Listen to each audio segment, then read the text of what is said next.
Christopher Stefanus Budianto alias Stephen, anak dari Roy Subiata, terbukti secara sah dan menyatakan salah, maka tidak pidana penipuan sebagaimana dalam dakwaan kedua.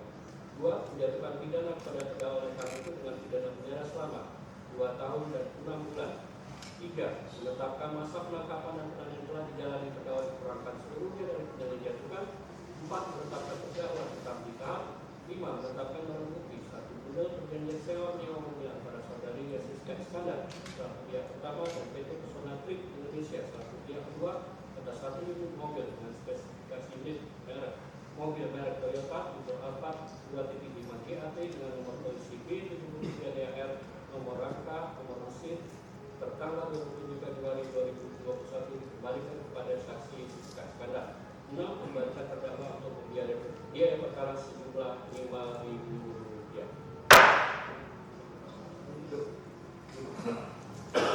Itu ya, kita dari majelis hakim,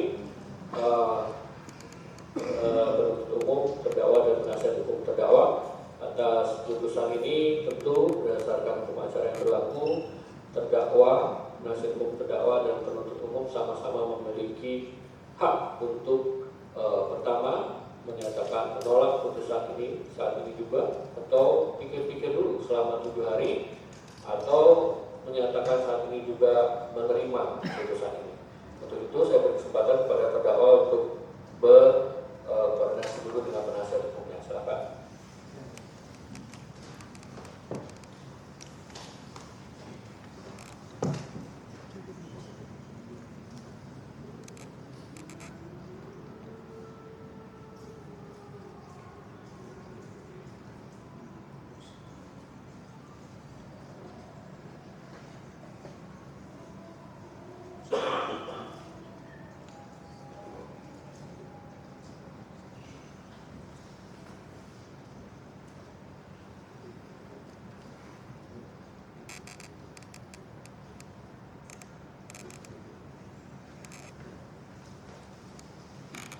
Bagaimana mau disampaikan terdakwa atau penasihat hukum?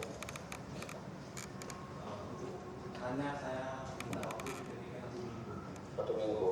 Penuntut umum? Begitu. Ya, 7 hari ya waktunya. Kalau lewat 7 hari saudara belum menentukan sikap, maka dia akan menerima putusan ini. Gitu ya, jelas ya? Nah demikian pemeriksaan perkara ini selesai dan dinyatakan ditutup.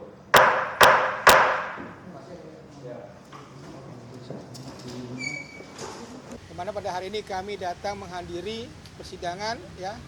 Pada hari ini hari Senin tanggal 22 April tahun 2024 ya. Dimana mungkin dari teman-teman media semua yang pada hari ini hadir ya di Pengadilan Negeri Jakarta Selatan ya, terkait agenda hari ini mengenai putusan dari klien kami yang bernama Christopher Stefanus Budianto ya. Kami sebagai penasihat hukum dari Christopher Stefanus Budianto merasa kecewa ya atas penyampaian daripada majelis hakim terkait ya agenda hari ini, yaitu pembacaan putusan ya. Itu yang kami sayangkan pada kesempatan hari ini. Kenapa kecewa, Bang? Ya, kembali lagi ya, kenapa kami kecewa ya. Kita flashback lagi ya, terkait masalah ini kan berawal daripada adanya suatu perjanjian sewa menyewa ya antara ya klien kami yang bernama Christopher Stefanus Budianto ya dengan saudari Yasiska Iskandar ya. Namun kenyataannya ya pada kesempatan hari ini ya kami tidak lihat itu ya terkait adanya penyampaian dari majelis hakim ya terhadap ya si pelapor pada saat itu yang melaporkan klien kami yang bernama Christopher Stefanus Budianto itu tidak disampaikan ya. Padahal kan di awal itu kan si pelapornya siapa? Yaitu si Septio Jatmiko Prabowo Putra ya. Seharusnya merasa menjadi korban itu siapa? Septio, bukannya Jessica ya. Nah ini kenapa majelis hakim masih ya menyampaikan terkait adanya ya kerugian daripada Yasiska Iskandar. Nah kami juga merasa kaget gitu loh, aneh menurut kami. Seharusnya menjadi korban itu siapa?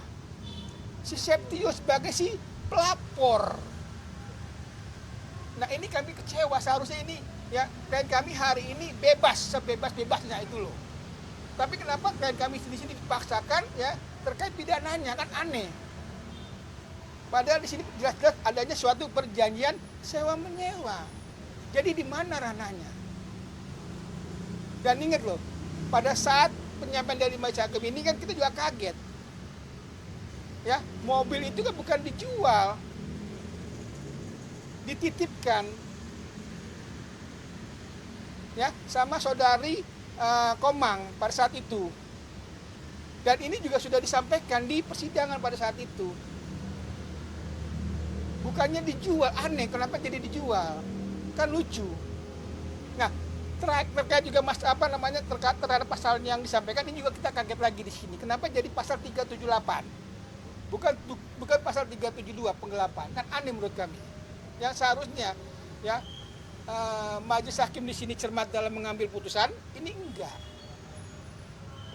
Jadi kami merasa kecewa hakim pada saat ini ya masih dalam mengambil putusannya ini masih ragu-ragu. Ya, enggak adanya keyakinan. Ini kami sangat sayangkan terkait masalah ini. Itu saja. Abang, maaf kalau saya dengar tadi hakim sempat ngomong bahwa mobil itu memang dijual Stefanus ke saudara Komang dengan nilai 1,2 sekian miliar.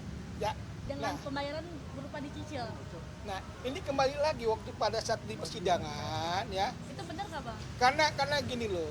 Karena si Christopher Stefanus Budianto ini adalah sebagai komisaris daripada PT Trip ID, ya kan? Dan dia juga menyampaikan juga terkait masalah ini ya kepada dia punya rekanan bisnisnya bahwa mobil ini ya yang dia sampaikan ini adalah terkait masalah titipan. Ya. Jadi apapun yang dititipkan di PT Trip ID ini ya komisaris ya dalam hal ini bisa juga untuk mengambil suatu kepastian ya untuk ke depan ya terkait mobil yang memang ada di PT Trip ID sendiri kan gitu. Nah, terkait masalah ini kan juga kita juga tadi sempat nanya sangat kaget juga ya. Kenapa jadi masalah mobil yang dititip gitu loh. Yang ternyata katanya dijual sama Christopher Stefanus Budianto ke Komang. Nah, ini enggak. Ini hanya titipan saja. Tapi gitu loh. ada transaksi, Bang? Ya. Transaksi jual beli. Ditransfer ke Stefanus. Nah, terkait masalah adanya transaksi transparan itu, ya ini kan karena ada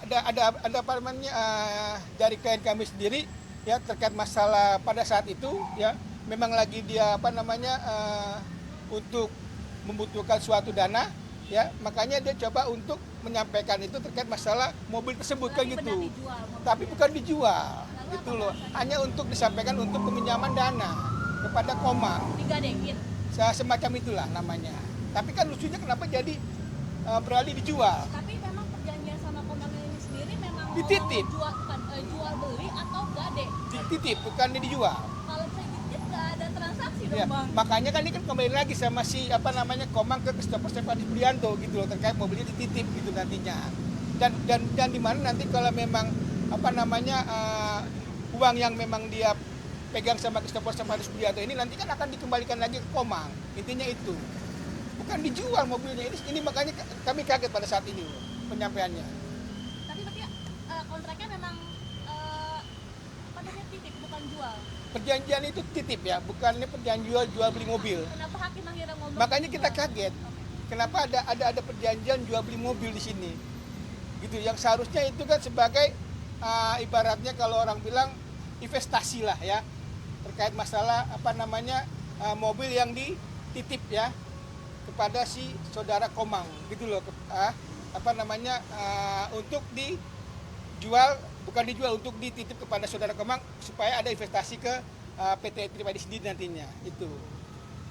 Dari Pak Taufik sendiri bagaimana? Mungkin topik bisa jelaskan. Tentunya untuk putusan hari ini kami sangat-sangat kecewa dan terbukti bahwa jaksa penuntut umum dia tidak bisa membuktikan dakwaannya sendiri dan berdasarkan putusan hakim tadi, putusan hakim mempermalukan dakwaan jaksa, mempermalukan jaksa penuntut umum pada hari ini. Karena dakwaan jaksa penuntut umum kemarin adalah pasal 372 yaitu penggelapan. Tetapi hukumannya diponis pasal 378 penipuan. Itu kan berbeda nih. Artinya mempermalukan jaksa sendiri.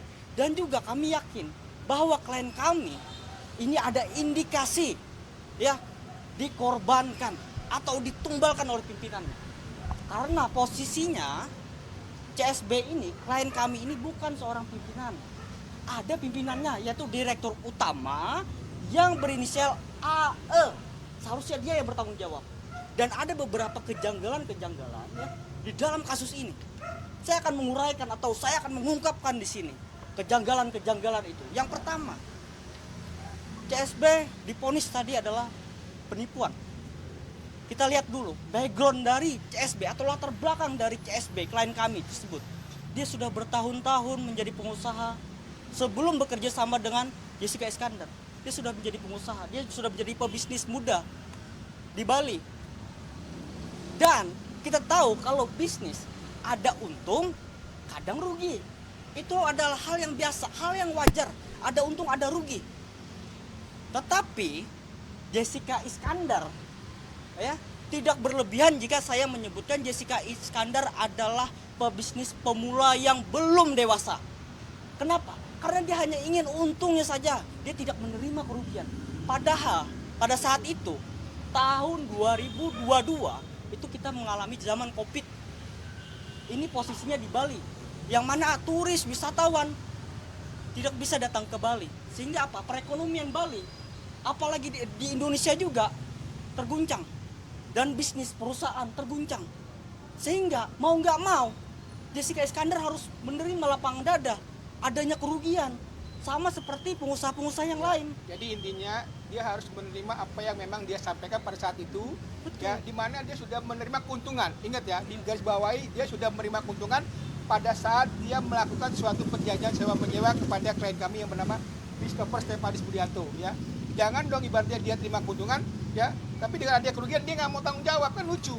Ini kan soal Aneh sewa menurut menyewa kita. mobil ya, Pak? Berawal dari perjanjian sewa menyewa mobil.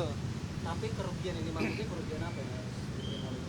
Nah, ini makanya kita tadi jadi bingung juga kenapa kok yang disampaikan sama Majelis Hakim ini kok terkait adanya jual beli mobil kan gitu. Ini kan nggak ada ke situ. Oke, terus menyangkut dengan investasi yang tadi disampaikan itu, apakah pihak Jessica tahu waktu CSD melakukan transaksi itu? Nah, terkait masalah ada tidak tahunya dia, ya kan, terkait masalah investasi, ya, karena klien kami di sini sebagai komisaris ya, yang mempunyai kewenangan juga ya terhadap usahanya ya, di PT Tripedinya, makanya di sini dia coba menyampaikan bahwa segala sesuatu yang memang ya berdasarkan atas perjanjian sewa menyewa itu disampaikan untuk dijaminkan atau diinvestasikan terhadap di dalam perusahaannya itu. Jadi semuanya ya barang-barang yang ada di perusahaan Tripedi itu ya mengenai mobil segala macam yang bukan punya Jessica doang, yang mungkin ada pihak lain itu ya, itu hanya sebatas investasi nantinya. Terbanding terbalik ini kami sangat sayangkan. Makanya kami juga sangat kecewa kenapa terkait pasal ini ya, pasal yang disampaikan sekarang ke pasal 378. Tadi Ya. Hakim bilang itu pasal alternatif itu Ya. sanksi 378. Boleh-boleh aja, pasal alternatif itu yang mana yang seharusnya disampaikan. Alasan tadi abang langsung tidak menyampaikan keberatan depan majelis hakim apa? Menunggu sampai dulu. Kalau tadi kami coba berkonsultasi kepada Christopher Stefanus Budianto ya terkait putusannya yang disampaikan oleh majelis hakim ya, yang mana dari klien kami ini ya kami merasa keberatan adanya putusan ya terkait vonis yang disampaikan dari majelis hakim terhadap klien kami yaitu 2 tahun 6 bulan.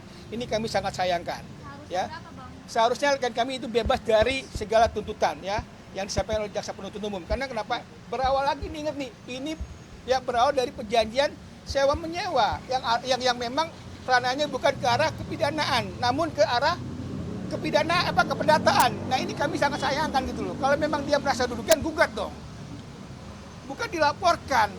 Tapi dia sudah menerima keuntungan, kok kenapa klien kami dilaporkan? Kan ini lucu menurut kami loh. Makanya kami tadi coba menyampaikan ke klien kami ya untuk coba menanggapi dulu ya kan terkait penyampaian dari majelis hakim terkait putusan ini ya, supaya kenapa ya supaya kami bisa berkonsultasi dulu kepada klien kami terhadap putusan yang disampaikan oleh majelis hakim ya pada saat ini yang memang dari klien kami merasa sangat dirugikan ya terkait putusan tersebut.